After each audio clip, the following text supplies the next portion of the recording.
Madame la ministre, Mesdames, Messieurs les parlementaires, Messieurs les préfets, cher Jean-Christophe, je n'ai plus grand-chose à dire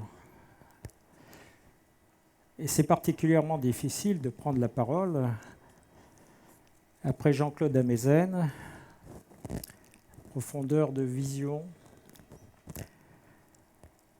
après les propos de Jacques Toubon, le défenseur des droits, notre défenseur, de plus en plus, les propos de Marianne, les propos de Patrick, que je remercie. Madame la ministre, nous vous remercions d'être parmi nous aujourd'hui pour notre 42e congrès, qui est le premier d'APF France Handicap, notre nouveau nom. C'est pour nous un honneur, un plaisir, une reconnaissance. C'est fort d'une identité renouvelée, plurielle, ouverte, que nous vous accueillons aujourd'hui. Et c'est fort de cette identité, de notre projet associatif, adopté hier à quasiment 100%, mais on m'a fait remarquer qu'on n'était pas dans une association totalitaire, donc c'est seulement 97%, et de nos valeurs que nous nous adressons à vous aujourd'hui. Je dis bien nous parce que cette interpellation, je suis le porte-parole de nos adhérents, de nos proches, de nos bénévoles, de nos salariés, c'est-à-dire en fait une communauté de près de 100 000 personnes. Mais je me fais aussi le porte-parole de près de 3 000 personnes en situation de handicap et de leurs proches qui, au-delà d'APF France Handicap, ont participé à un baromètre de la confiance que nous venons de réaliser avec l'IFOP et que je tiens bien évidemment à votre disposition. Madame la ministre, toutes ces personnes ont beaucoup de choses à vous dire. J'aurais véritablement aimé qu'elles soient toutes positives. Mais pour cela, il aurait fallu que la priorité du quinquennat, affichée, donnée clairement au handicap, soit une priorité dans les actions et les décisions quotidiennes. Pour cela, il aurait fallu que les mesures arrêtées depuis 1 an, je pense aux APL, je pense aux contrats aidés et à beaucoup d'autres, au mieux ne nous laissent pas sur notre faim, voire sur notre colère. Pour cela, il aurait fallu que nous soyons écoutés et surtout entendus. Jacques Toubon, Patrick Doutreligne l'ont largement développé tout à l'heure. Il y a 1 an, je le disais à notre Assemblée générale de Colmar, nous étions prêts à partager notre connaissance des réalités vécues au quotidien. Nous étions prêts à avancer avec vous pour trouver les réponses adaptées. Et vous avez entendu la diversité et le nombre de questions posées encore aujourd'hui. Mais lors de cette Assemblée générale, j'avais également prévenu. C'est à l'aune des réponses concrètes qui seront proposées par les responsables politiques dès les premiers mois de ce quinquennat que nous évaluerons si la politique du handicap est réellement en marche. 1 an après, le fossé se creuse entre la politique conduite et notre ressenti quotidien. Vous comprendrez donc que ni notre état d'esprit, ni notre niveau de satisfaction ne soit aujourd'hui au beau fixe. La révolte, le mot a été prononcé. Voilà l'état d'esprit largement majoritaire des personnes en situation de handicap et de leurs proches. 2/3 de celles et de ceux qui ont répondu à notre baromètre IFOP de la confiance sont dans cet état d'esprit. Jacques Toubon l'a dit, ces jugements sont corroborés par le rapport 2017 qu'il nous a rendu. Pour la première fois le handicap arrive en tête des motifs de discrimination. Vous l'avez dit, monsieur le défenseur, une réclamation sur 5, près de 22%. Vous nous dites dans votre rapport une culture de retard dans la prise en compte du handicap, au regard notamment de la Convention des Nations Unies relative aux droits des personnes handicapées, pourtant ratifiée par la France il y a maintenant près de 10 ans. Cette dénonciation est en écho avec la procédure de réclamation collective déposée en mai 2018 devant le Conseil de l'Europe et qui vise à faire condamner l'État français pour violation des droits fondamentaux des personnes handicapées.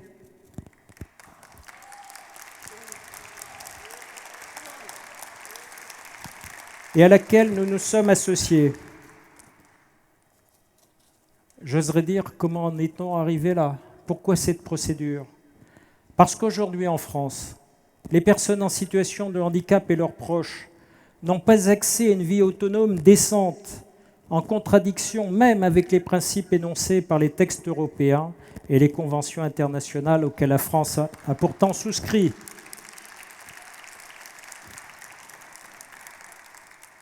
Je dirais que malheureusement, les illustrations sont nombreuses pour le démontrer.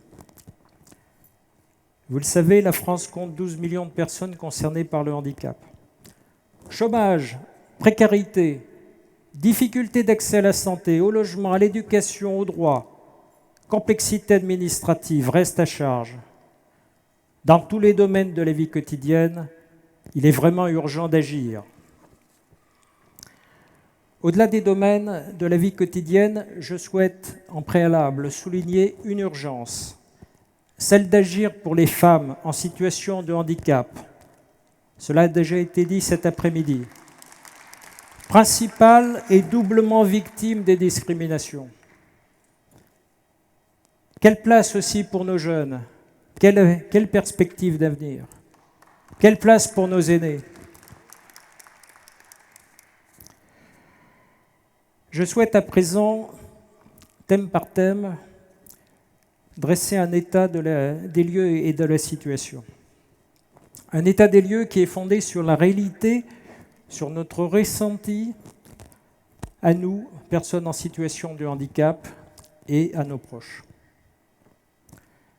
L'accessibilité, thème majeur pour APF France Handicap. Cadre bâti, transport, voirie, biens et services, et encore même tout récemment, le stationnement réservé. Rien n'avance vraiment. Pour être clair aujourd'hui, cela a été dit également cet après-midi, la liberté fondamentale d'aller et venir nous est encore refusée.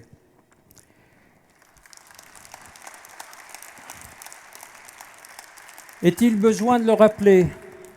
Le délai de 2015, fixé par la loi handicap de 2005, n'a pas été respecté. Ni financé, ni porté, nous a-t-on dit.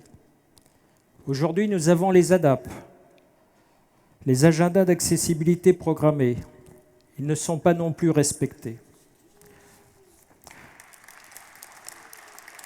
Notre nouveau baromètre de l'accessibilité, qui sera évidemment prêt pour l'anniversaire des 3 ans, en septembre 2018, nous montrera l'ampleur du problème. Que de retard pris par la France dans ce domaine. Que de colère, voire de désespoir. Cette jeune femme qui nous parlait d'aller travailler, mais tous les matins, c'est la galère. De quels arguments faut-il user pour faire comprendre qu'il y a maintenant urgence à rendre notre pays accessible? Le nombre des personnes concernées, j'oserais dire 100% des Français. Vous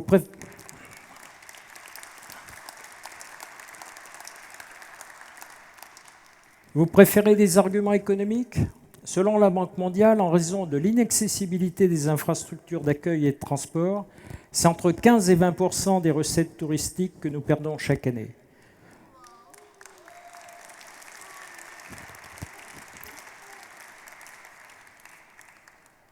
Sans compter évidemment que l'accessibilité et son pendant, c'est-à-dire la conception universelle, sont créateurs d'emplois et d'emplois non délocalisables.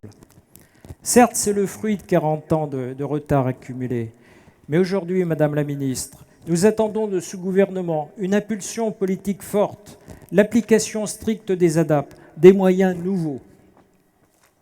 Les Jeux olympiques et paralympiques, Paris 2024, et je sais que vous y travaillez, sont une opportunité à saisir, et dès maintenant, sans attendre évidemment 2024, et à condition toutefois de ne pas faire de parisianisme et d'entraîner le pays tout entier.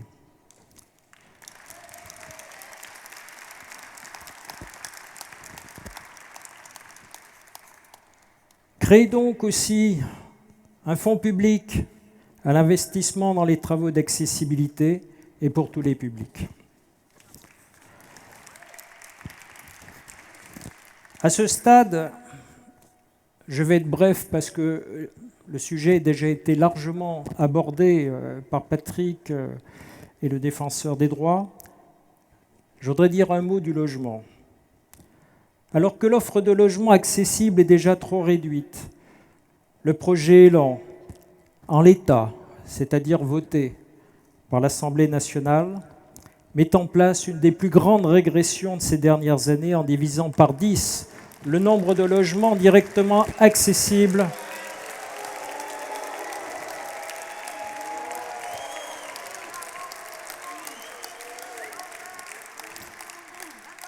et ce, dans les immeubles neufs. Jacques Toubon l'a dit, et il dénonce une atteinte aux droits des personnes handicapées.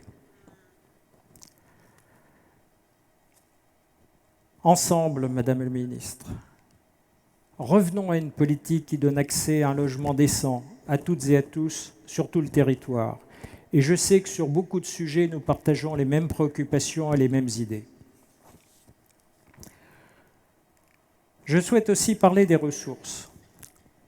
Faire entendre ici la voix de plus d'1 million de personnes en situation de handicap, toujours en dessous du seuil de pauvreté. Plus des 3/4 des personnes interrogées dans notre baromètre IFOP déclarent s'en sortir difficilement avec les ressources de leur foyer. Bien évidemment et sans surprise, avoir des ressources pour sortir de la pauvreté arrive en tête des priorités. Il y a plusieurs mois, le gouvernement s'engager pour l'amélioration du pouvoir d'achat de toutes, je dis bien de toutes les personnes en situation de handicap. Une annonce suivait, l'allocation adulte handicapé à 900 €. Même si nous considérons son niveau insuffisant, puisque le seuil de pauvreté, je le rappelle, est à 1 015 € par mois. Même si sa mise en œuvre intégrale n'interviendra qu'au 1er novembre 2019, cette annonce ne pouvait que nous réjouir. C'était une avancée majeure. Mais c'était sans compter ce qu'elle cachait. Des centaines de milliers de bénéficiaires de l'AAH et de pensions d'invalidité qui sont toujours les grandes oubliées, peu concernés, voire exclus de cette augmentation, notamment les allocataires vivant en couple, les bénéficiaires de la garantie de ressources. Dès lors, ne soyons pas étonnés si 90% des personnes interrogées dans le baromètre IFOP, pour elles, cette réforme n'est pas encore suffisante. D'autres mesures concernant la prime d'activité ou la CSG ont aussi affecté le niveau de vie des personnes. Comprenez bien que sans forcer le trait, ces décisions sont insupportables pour les intéressés.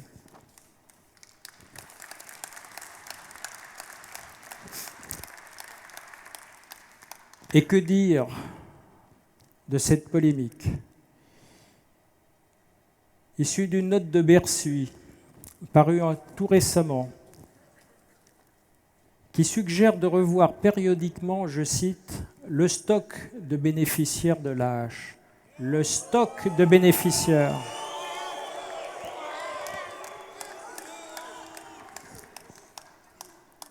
Que penser de cette stigmatisation des aides sociales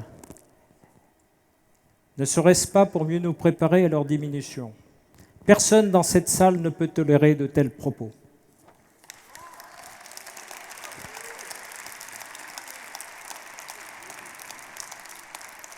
À nouveau, ne soyons pas étonnés si 90% des répondants à notre baromètre n'ont pas confiance dans le gouvernement pour lutter contre la pauvreté des personnes en situation de handicap. Madame la ministre, faites-les changer d'avis. Supprimez ces modalités qui entachent une mesure phare et positive du quinquennat. Engagez résolument une politique conduisant à 0 personne en situation de handicap sous le seuil de pauvreté.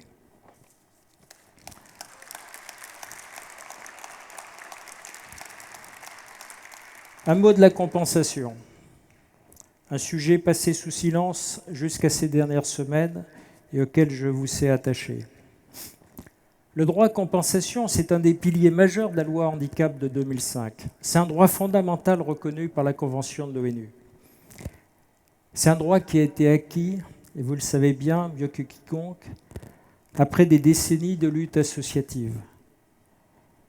Mais on l'a dit plusieurs fois cet après-midi, c'est un droit non effectif. Reste à charge excessif, tarification insuffisante, besoins non pris en compte tels que les aides domestiques ou l'aide à la parentalité, pourtant décidée, me semble-t-il, par le comité interministériel du handicap Emmanuel Valls, fin 2016. Nous avons monté, Madame la Ministre, un baromètre de la compensation qui a été alimenté lui aussi par près de 3000 personnes concernées. Il souligne les insuffisances dans tous les secteurs, il dénonce les délais d'instruction beaucoup trop longs. Là encore, le défenseur en a parlé tout à l'heure, grande inégalité territoriale à partir du moment où la solidarité nationale a été reléguée et où ce sont les départements, avec leurs moyens très inégaux, qui gèrent aujourd'hui les dossiers.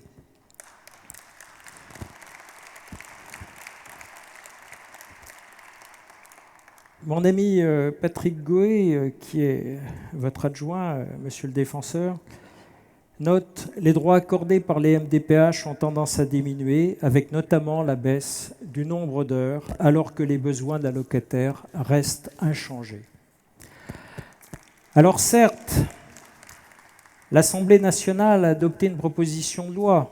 Encore faudra-t-il que le Sénat l'adopte dans les mêmes termes, qui institue enfin la suppression de la barrière d'âge de 75 ans pour obtenir la PCH.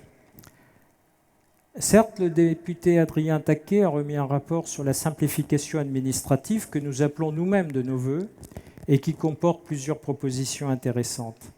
Mais au-delà, entendez nos propositions, soyez ambitieux, créez ce 5e risque, comme s'y est engagé le président de la République la semaine dernière, je crois ici même à Montpellier, afin de financer l'intégralité des dépenses liées à l'autonomie, quelle que soit l'origine de la situation de handicap, quel que soit l'âge, les aides humaines, les aides techniques, les aménagements du logement et du véhicule, le dédommagement des aidants. Renforcez les MDPH pour garantir les droits, simplifiez les démarches, garantissez la prise en compte individualisée des projets de vie, réduisez les délais.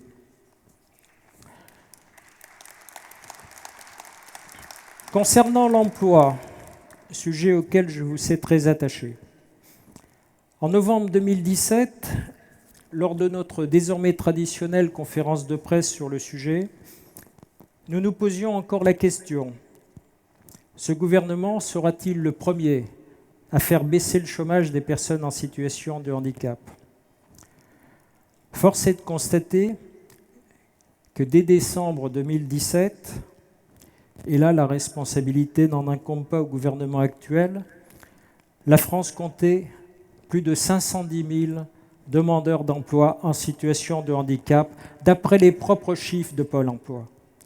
Un chômage qui plus est trop souvent lié au handicap ou à l'état de santé, source de discrimination, comme le révèle, là encore, le rapport du Défenseur des droits. Quant aux entreprises adaptées, plus indispensables que jamais dans ce contexte, Nous avons frôlé la catastrophe. C'est un secteur fragile. Il y a eu cette année l'annonce de la baisse des aides au poste, un temps envisagé et je crois abandonné. Mais la subvention spécifique qui a été supprimée a largement fragilisé un secteur qu'il était déjà. Il est vraiment urgent d'agir, Madame la Ministre. Nous ne voulons pas vivre de la charité. Nous voulons travailler lorsque nous pouvons.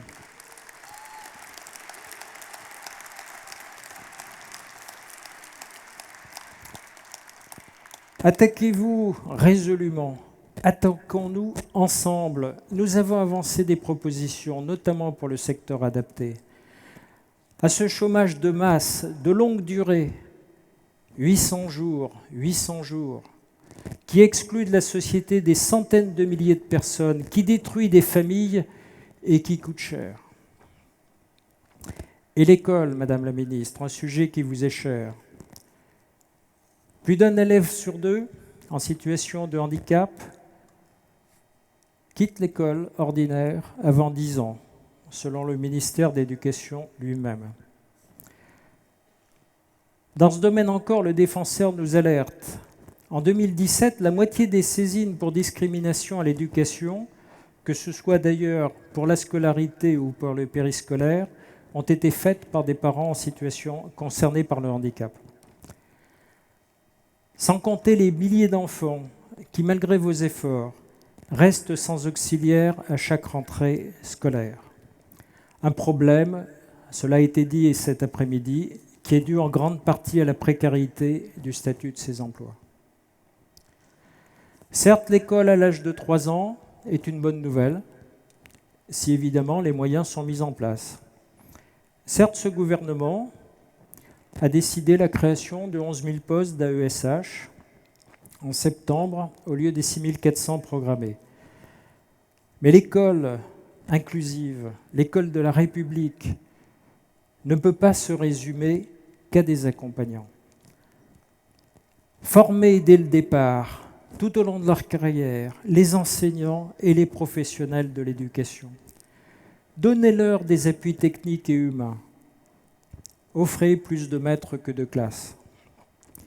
Et on sait, puisque nous étions, vous et moi, dans une école, dans une ZEP du 13e arrondissement en début d'année, que l'inclusion, c'est possible.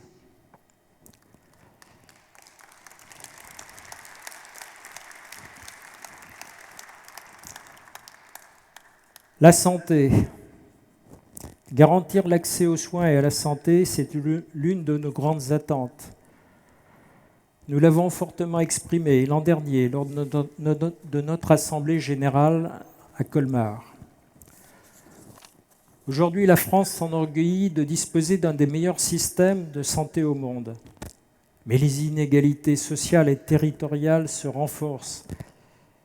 Je citerai la Commission nationale des droits de l'homme qui constate que la maltraitance dans le système de santé s'est aggravée pour les personnes en situation de handicap. Elle dénonce l'inadaptation des dispositifs de soins. Les restes à charge sont trop imparfaitement financés par la solidarité nationale. Produits dits de confort, donc non remboursés, majoration de certaines consultations, absence de tiers payants, suspension de l'AH et de la compensation en cas d'hospitalisation longue, conditions restrictives de prise en charge des transports sanitaires, difficultés d'accès aux mutuelles, augmentation du forfait journalier.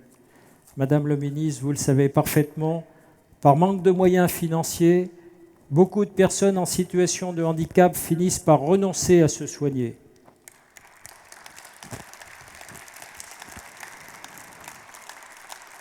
À tout cela s'ajoute le manque de praticiens formés au handicap, le manque de cabinets accessibles, le manque de matériel adapté et donc une impossibilité d'accéder à une prévention digne de ce nom. Faites respecter l'obligation d'accessibilité des lieux de soins. Rendez obligatoire celle des matériels et des équipements. Garantissez l'accès financier aux soins et formez les professionnels de santé.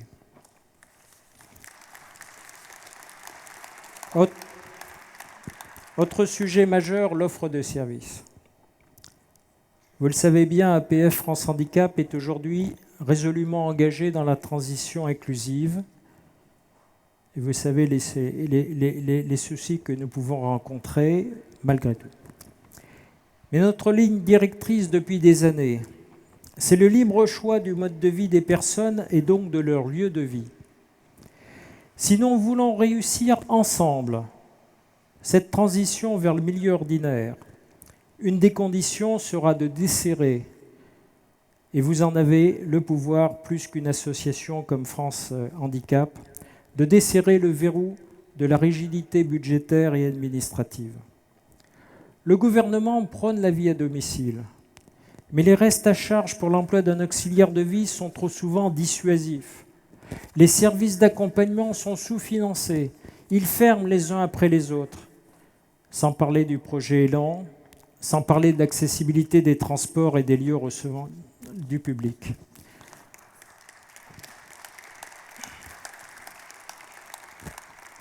Mobiliser tous les acteurs, donner les moyens à la hauteur d'une offre de services de proximité, de qualité, modulable, adaptée aux besoins et aux attentes des personnes et à tout âge. Mais choisir son mode de vie, c'est aussi avoir une vie sociale. Aujourd'hui, plus de 360 000 personnes en situation de handicap restent isolées, exclues de toute vie en société du fait de leur handicap. L'accès aux loisirs, à la culture, au sport et aux vacances coûte cher. Les lieux ne sont pas adaptés. La vie sociale et les loisirs sont-ils devenus un luxe dans ce pays ? Garantissez l'accès à la culture, aux loisirs, au sport. Soutenez l'engagement bénévole, qui est souvent l'une des conditions de réussite.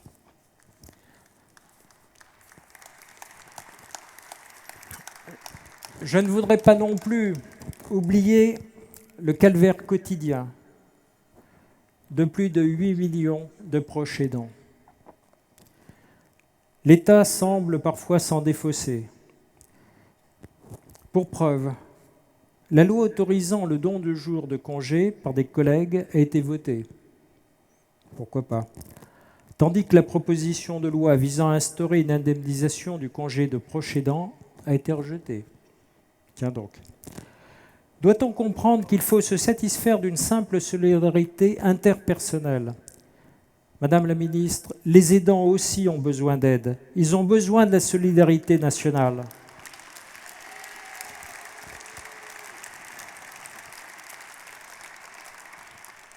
Élargissez les droits, les congés, la retraite, les aides spécifiques des proches aidants. Développez l'accueil temporaire et les solutions de répit dont les familles ont bien besoin.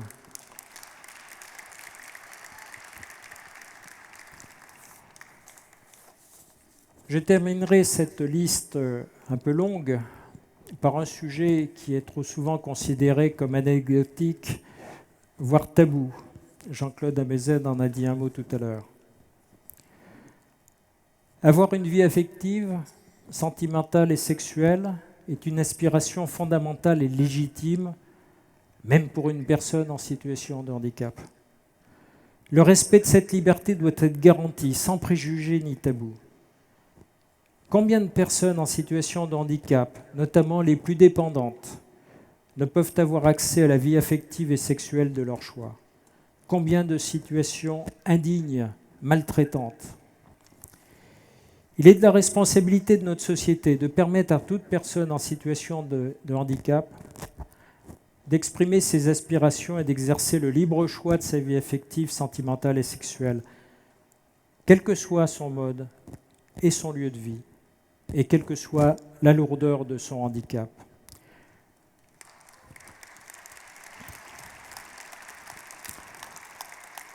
Changer cette réglementation indigne d'un pays évolué qui interdit encore aujourd'hui la création de services d'accompagnement sexuel,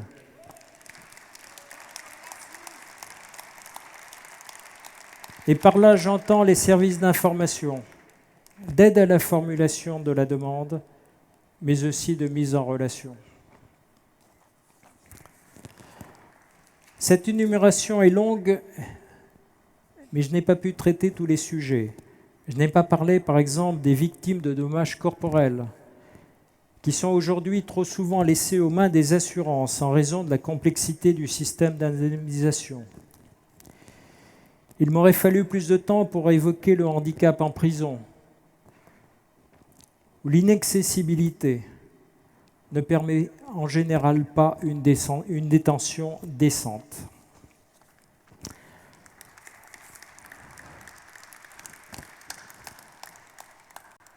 Mais au terme de cette liste des difficultés que nous vivons au quotidien, il existe malgré tout une bonne nouvelle.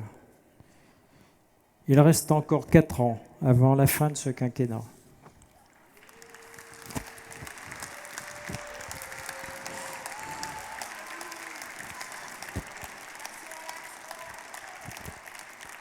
Quatre ans pour trouver ensemble les réponses concrètes à nos besoins et à nos attentes. 4 ans pour faire évoluer ces réformes engagées qui risquent de produire inégalité et régression des droits. 4 ans pour dépasser le seul prisme budgétaire qui pour nous est à l'origine du malaise social actuel. 4 ans pour redonner toute sa place à la solidarité nationale et à l'humain. 4 ans pour investir dans le seul projet social qui puisse bénéficier à l'ensemble du pays, un projet de société résolument inclusive et solidaire. Alors oui, Madame la Ministre, vous pouvez compter sur nous pour vous le rappeler, sans faiblesse ni relâche.